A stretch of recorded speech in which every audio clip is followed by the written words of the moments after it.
2009. In this case, again, the Russians got caught red-handed. And as we have been explaining, well, there were no Americans, including anybody from the Trump campaign, that were knowingly involved, and these efforts did not impact the election results.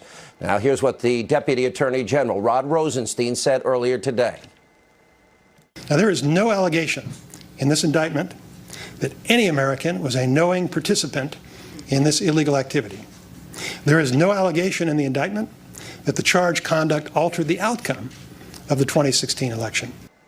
And all you people in the media that paid no attention to Putin and his operatives in 2009 and 10 and Uranium One, pay close attention to what Rosenstein says here. Take a listen. Well, the Russians also recruited and paid real Americans to engage in political activities, promote political campaigns, and stage political rallies. The defendants and their co-conspirators pretended to be grassroots activists. According to the indictment, the Americans did not know that they were communicating with Russians. After the election, the defendants allegedly staged rallies to support the president-elect while simultaneously staging rallies to protest his election. For example, the defendants organized one rally to support the president-elect and another rally to oppose him, both in New York on the same day. Both in New York the same day. So the Russians were actually organizing rallies and engaging in political activities for both campaigns. And after the election, they were seeking to undermine then-President-elect Donald Trump. Here's how the indictment lays it out. Quote, in or around November of 2016, defendants and their co-conspirators organized a rally in New York through one organization, controlled groups designed to show your support for President-elect Donald Trump, held on or about November 12, 2016. At the exact same time, defendants and their co-conspirators, through another organization-controlled group, they organized a rally also in New York called Trump is Not My President, held on or about November 12, 2016. Now, similarly, defendants and their co-conspirators organized a rally entitled Charlotte Against Trump in Charlotte, North Carolina, held on or about November 19, 2016.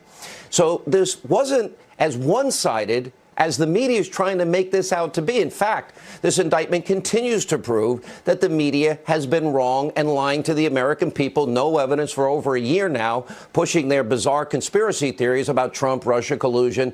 That, with no evidence, is non-existent. You may remember a lot of this. A dizzying 24 hours in the Russia investigation, no longer just inching toward the president. This morning, it is more like careening. I think this is a potentially more dangerous situation than Watergate, and we're at a very dangerous moment. And that's because we are looking at the possibility that the president of the United States and those around him during an election campaign colluded with a hostile foreign power to undermine the basis of our democracy. Donald Trump is afraid. A political hurricane is out there at sea for him. We'll call it Hurricane Vladimir, if you will, the whole Russian thing. This is evidence of willingness to commit collusion. There's outright treason. I mean, there is no question that what he is doing is giving aid and comfort to the enemy. Tom Friedman said the election hacking is at the caliber of a Pearl Harbor or a 9/11. Do you agree with that? I completely agree with that. Donald Trump now sits at the threshold of impeachment. It's been over a year, these types of comments, without any evidence. Facts obviously don't matter to the fake news media. No evidence of collusion, and this indictment says that no American, no member of the Trump campaign wittingly tried to help the Russians. Now, I know a lot of people are shocked by this indictment, and there was a gigantic collective gasp from liberals, the mainstream media, when this news came out earlier today. Why is anybody surprised? That's my question. Russian election interference, it goes back decades. And as we have been reporting, an FBI informant that is now talking to 3 separate congressional committees in just the last couple of weeks, well, he discovered back in 2009, undercover for 6 years, all told in his life 30 years, but he noticed in 2009 there was an informant with the FBI about a plan that Vladimir Putin had to corner America's uranium market. This all started in 2009. Then he discovered there was bribery, kickbacks, money laundering, racketeering, and other types of extortion going on. The FBI, then run by Robert Mueller, they were being informed every step of the way, and they did nothing. Robert Mueller has some questions to answer. And this informant is also saying Russia paid millions to a lobbying firm, all in an attempt to influence then Secretary of State Hillary Clinton. That company, APCO Worldwide, they deny the allegations.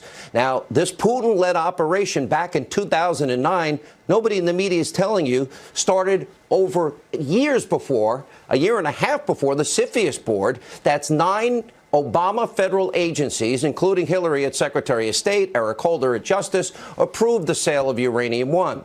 And key players involved in that decision, they should have known all of this was going on, but they approved it anyway. And the real question is, knowing all of this, knowing Putin's efforts in 2009, and knowing we didn't have enough uranium in America, why would CFIUS and all these agencies and the Obama administration, why did they allow Russia, a hostile foreign entity, to take control of 20% of our uranium, the foundational material to make nuclear weapons? And we're supposed to be surprised at today's indictments? Now, here's the other aspect of all of this the left, the corrupt media will never tell you about. The Russian influence campaign, all right, this that they told you about today goes back to 2014. Where hell was the Obama administration? What did they do then to stop this? Now, remember, NBC News reported after the election the Obama administration didn't do more to stop Russia because they thought Hillary was going to win. That's NBC. So, in other words, it sounds like the Obama administration, they were complicit in this. They dropped the ball, and they were definitely, in this case, more warning signs you can shake a stick at. In April 2016, the House Intelligence Committee Chairman Devin Nunes, he warned America's inability to predict Vladimir Putin's plans would be, quote, the biggest intelligence failure that we have had since 9/11. How right, sadly, he was. Now, Barack Obama needs to tell you, the American people, what he knew and when he knew it. Maybe Obama didn't take the Russian threat seriously. Remember back during the 2012 election, during a debate, he was mocking Mitt Romney. Mitt Romney was warning about the Russian threat. Take a look.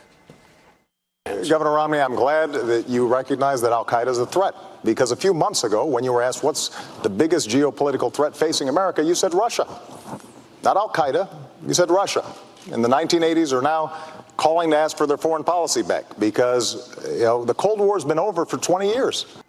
Yeah, a year later, Putin has people bribing, extorting, money laundering, all in America to get involved in our uranium markets. Given what we know now, President Obama, the top members of his administration, they owe you an explanation. Hillary owes you an explanation, because what this did is a dereliction of duty. They failed to stop a major national security threat. We did reach out to Obama's office for comment. Shockingly, we haven't heard back. And another example of Russian collusion, of course, is the Clinton bought and paid for dossier filled with Russian and Russian government lies and propaganda. Now, Hillary Clinton and the DNC, they shelled out, over $12 million to fund this salacious and, of course, unverified dossier that was later used as the bulk of information to get a FISA warrant to spy on the Trump campaign. The same dossier, the Republican memos found that the FBI used to lie in that FISA court to get that warrant to spy on a member of the Trump campaign.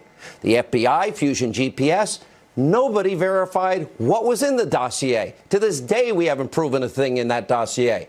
And we now know that the bulk of that FISA application was made up of a political hit piece document put together by a former British spy, Christopher Steele, using Russian government sources, and some of Hillary's best friend as sources. Now, also breaking this hour, a lot of development.